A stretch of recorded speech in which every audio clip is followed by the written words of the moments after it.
In parts of Ukraine right now, the most dangerous second is not the exchange of gunfire.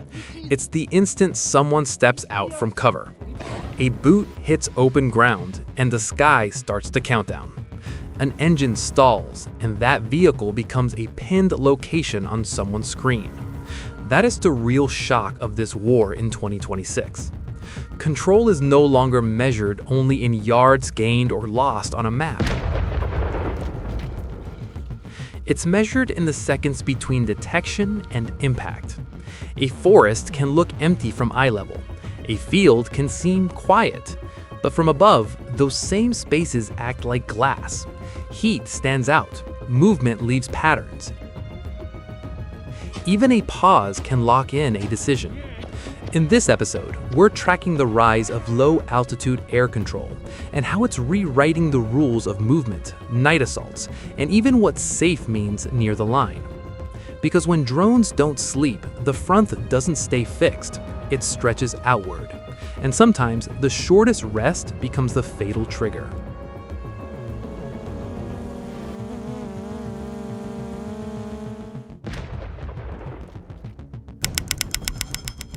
In the Lyman sector, the forest doesn't provide the protection it once did. Low-altitude air coverage has turned every open step into a tracked event. From the ground, a tree line still feels like shelter. From above, it becomes a live map. Roots, gaps, body heat, direction of travel, all readable in real time.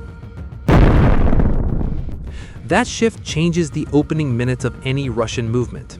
Exposure now begins before contact with Ukrainian infantry. FPV teams monitor the edges of woods, narrow tracks between brush, and small breaks in open terrain where soldiers have no choice but to cross. By the time someone breaks into the open, the approach has often already been observed. The strike is not sudden, it's the final step in a process that started earlier. That's why daylight movement increasingly feels like a penalty rather than a decision. The pressure builds long before the first rifle fires. One clip captures this clearly.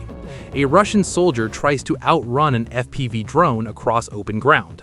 The key detail isn't the explosion, it's the method. He zigzags, he tries to widen the distance, he pushes for speed. But the drone doesn't rush, it doesn't need to. The pursuit is calm. The control inputs are steady. Fatigue becomes the real weapon. Eventually, he loses balance and falls. Once stationary, the strike becomes simple. The decisive moment wasn't the hit, it was the loss of mobility. Other footage shows two drones working over the same trench area. A third arrives after the initial blast. That overlap suggests coverage, not coincidence. After the initial blast, follow-on drones move in. The pattern matters. It denies wounded soldiers the chance to reposition or crawl into deeper concealment. The forest stops being a shield. It becomes a tightening net. And that leads directly to the next problem: vehicles. In this environment, vehicles don't just break down, they turn into anchors. A transport that hits a mine and can't move doesn't just delay a unit. It creates a fixed coordinate that can be revisited, adjusted, and destroyed. One abandoned vehicle after a mine strike isn't followed by recovery, it's followed by completion. A supply truck carrying food, ammunition, and batteries gets hit. The visible damage is one burned chassis. The real damage is logistical. Its supplies don't arrive, options shrink. Positions become fragile, time becomes limited. In another case, a car is left in the road with its headlights still on. That small detail becomes a signal flare. It tells aerial observers exactly where to focus. In a monitored battle space, mobility equals survival. Lose motion and you become a marked location. And marked locations invite repeat visits until nothing usable remains. This is why the narrative moves from hunted infantry to trapped vehicles.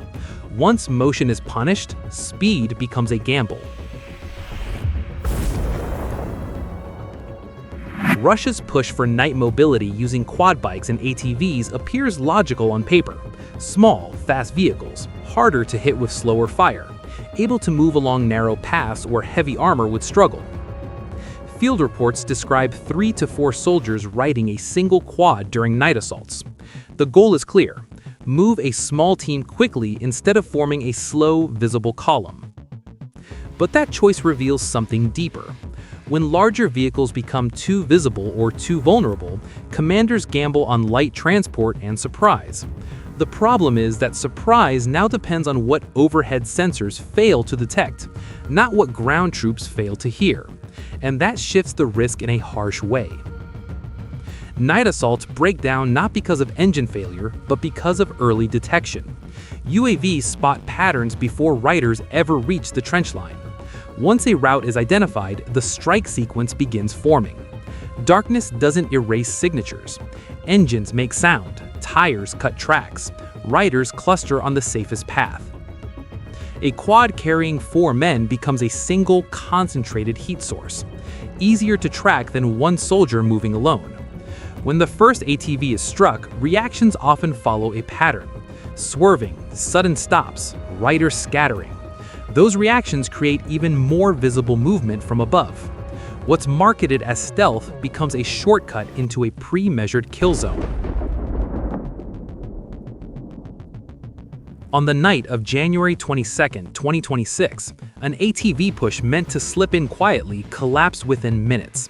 According to field accounts, Ukrainian drones detected the movement quickly. Strikes followed in intervals, explosions spaced minutes apart. Frost and darkness didn't protect the attackers. In fact, they reduced their ability to read terrain and escape routes. Radio chatter narrowed to survival language. "We're being hit by FPVs. We need evacuation." But evacuation wasn't coming. More drones arrived, more fragmentation. Riders abandoned damaged quads and sprinted for trees. The drones followed. The forest acted less like a cover and more like a corridor. A fast raid turned into a slow elimination. And that's why these pushes often fail before reaching the main defensive line. Night no longer guarantees reduced risk. Low-altitude air control can turn darkness into an advantage for the side that sees first. Once the initial strike lands, command cohesion collapses quickly. Units split, leaders lose contact. Routes that seemed safe minutes earlier become blocked by wreckage and craters. ATVs compress decision time. One hit strands multiple soldiers at once. Do you drag the wounded, grab gear, run? Every choice creates new movement, and new movement feeds the targeting cycle. The collapse reinforces itself. Ukraine's advantage in these sectors isn't just one drone model, it's a constant aerial rhythm. When the sky stays active day and night, the battlefield loses its quiet periods. Every step can be recorded, compared, and revisited. Short sprints matter, direction matters. Even the act of stopping becomes dangerous. A pause creates clarity. Observers can confirm identity, mark coordinates, and pass them forward without guessing. That's why the fight often begins with observation, not gunfire. This surveillance works because it layers signals: visual movement against still backgrounds, thermal contrast where the ground should be cold. Tree lines don't erase those clues, they only hide them from ground-level eyes. Once a pattern is identified, prediction replaces pursuit. Operators don't need to chase every second. They wait for the moment the target slows down. That's the real shift. Concealment isn't about being invisible, it's about avoiding predictable patterns. One scene illustrates this clearly. A Russian soldier walks a long distance, then sits down on a bench believing he's reached a moment of safety. From the ground, it looks harmless, a short rest. From above, it's ideal. Stationary target, confirmed position, coordinates transmitted, a strike drone launched while the soldier is still seated. The fatal error wasn't recklessness, it was assuming a pause was unnoticed. That moment captures the larger truth. Drone warfare now operates like a production line. Detection, identification, location sharing, strike execution. Different teams can handle each stage. If one operator tires or one drone fails, the system keeps running. Clear video reduces doubt. Reduced doubt accelerates decisions. That speed makes strikes appear sudden to the target, even if tracking began minutes earlier. follow-on drones become routine. The shock isn't just the blast, it's the removal of recovery time. This constant ISR pressure reshapes manpower, logistics, and morale all at once. A force under non-stop observation must spend energy on dispersion, camouflage, and disciplined movement, even when exhausted. Stress builds before contact. Leaders must plan assuming they're watched. When that assumption holds true, the rear begins to feel like the front. That's why the duel between electronic warfare and FPVs has intensified, especially around areas like Kursk. Fiber optic FPV drones are changing that contest. Traditional FPVs rely on radio signals. Strong jamming can break control or degrade video. A fiber optic FPV carries its signal through a physical cable instead of the air. Heavy jamming can flood the spectrum. The drone still receives clean commands. In a fight measured in seconds, stable control matters. The contest shifts from who has stronger jammers to who can strike even inside a jam zone. Targets once protected by electronic bubbles, vehicles near jammers, dugouts inside EW coverage, can still be engaged if the attacker uses fiber optic systems. Precise control improves too. No signal fighting, no last-second delay. The pilot can thread through obstacles and commit at the exact angle required. But fiber optics introduce constraints. The cable trails behind the drone. In forests or rubble, it can snag. It leaves a physical trace. Managing spools increases logistical burden. Deployment numbers may be limited. So these systems don't eliminate defenses. They force new discipline. If jamming can't stop the link, defenders face harder options. Cut the cable, difficult in real terrain. Shoot the drone, hard against a small, fast target. Block approach lanes, requires preparation and prediction. Late warning leaves few choices. And that brings us back to the broader contest for the sky. Ukraine's counter-drone efforts aim to remove the eyes guiding Russian strikes. Intercepting reconnaissance drones disrupts the entire kill chain. Some reports describe interceptor drones dragging thin lines to tangle enemy propellers.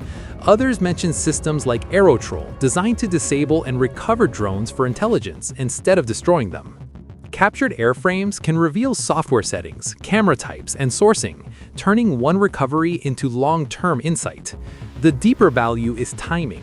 Downing a reconnaissance drone doesn't just remove hardware, it removes surveillance minutes that would have identified the next target. Without live feed, artillery fires less precisely, ammunition use rises, tempo slows. Even a cheap interception can create expensive downstream effects. The goal isn't the perfect shield, it's a broken rhythm. In sectors where Ukraine holds low-altitude control, Russian troops face shrinking safe zones. Open-source reporting describes soldiers pushed underground or forced into short, risky dashes. A damaged ATV doesn't provide escape. A stuck tank becomes easier to destroy than recover.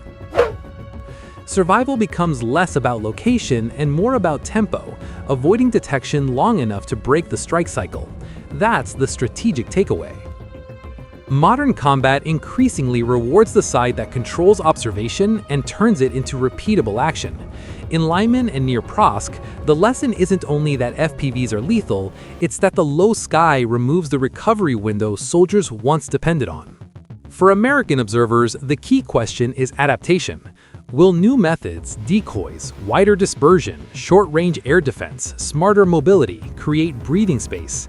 If not, night ATV raids and rapid pushes will keep collapsing early. Detection will occur far from the trench. Panic will spread before contact. If counters succeed, tempo could slow. The contest may shift toward industrial output, who can produce more drones, train more operators, and maintain interception under pressure. That shift reaches politics.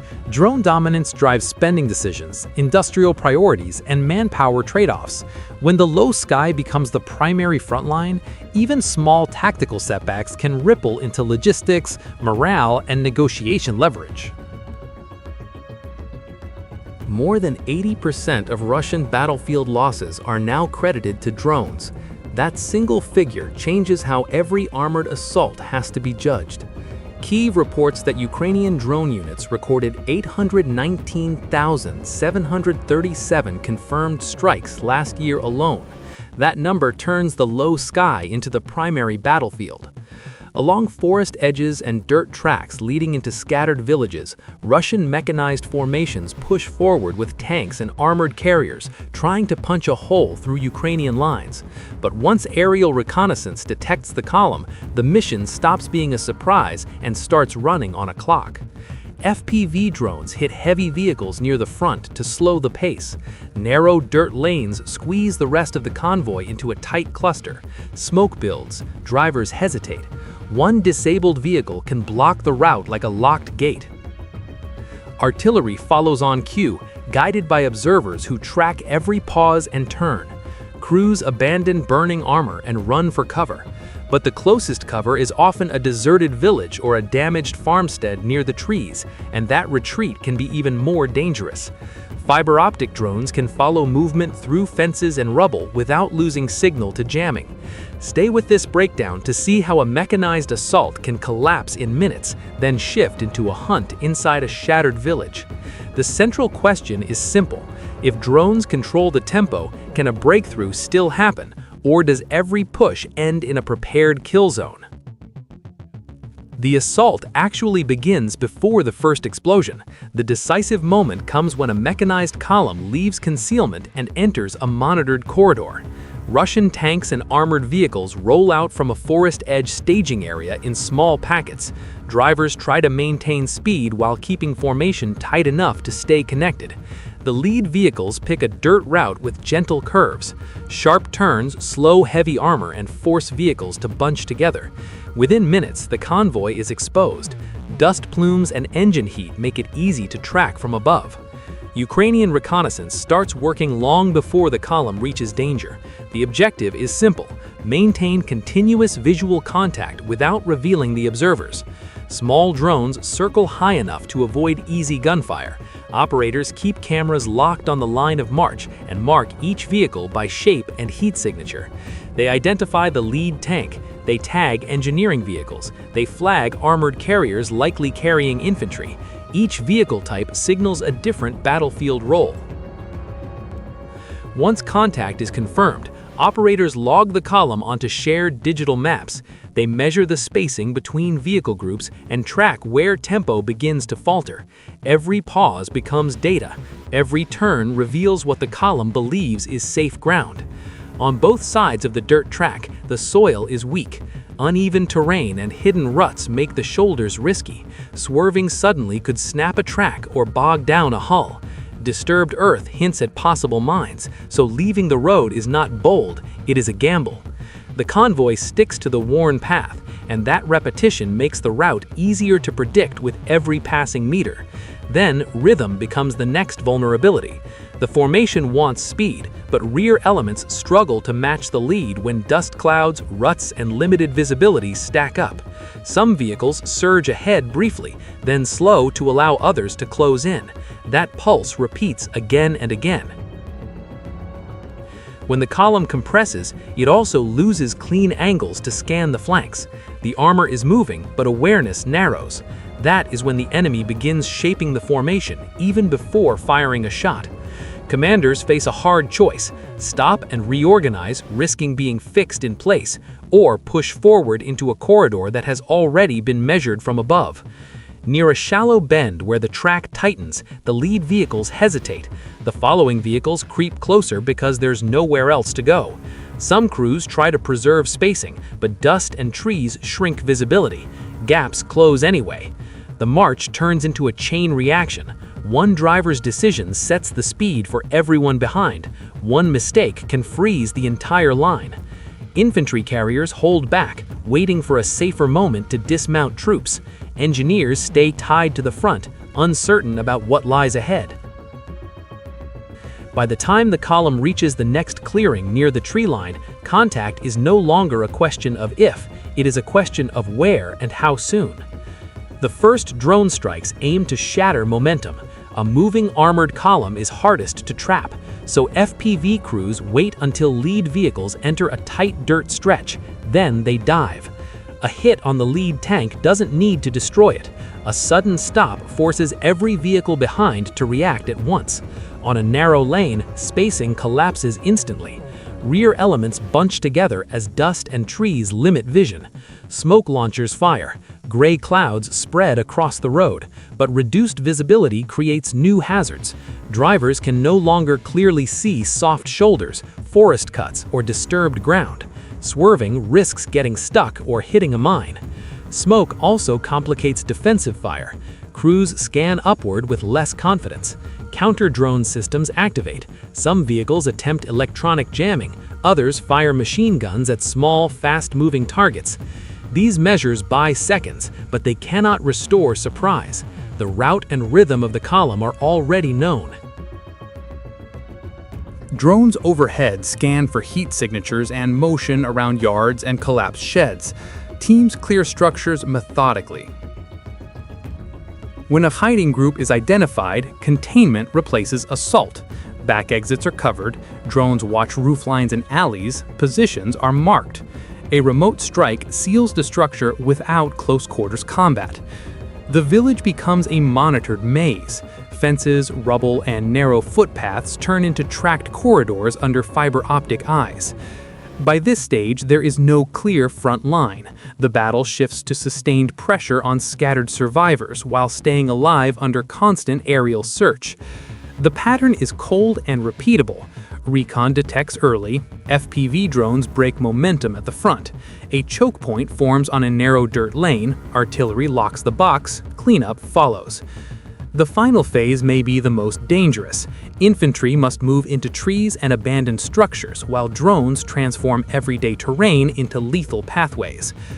A failed mechanized assault does not remove the threat. It reshapes it into scattered teams, harder to predict, sometimes closer than expected. So the real question is no longer just about who fields more armor.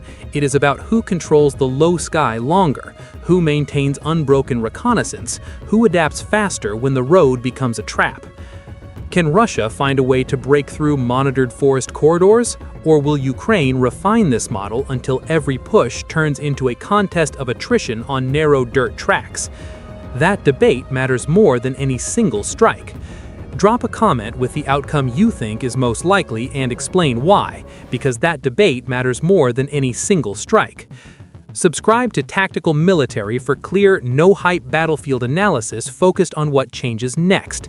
And if you want to see this pattern unfold in real time, watch next: Ukrainian FPV unit tracks Russian transport, then this happened.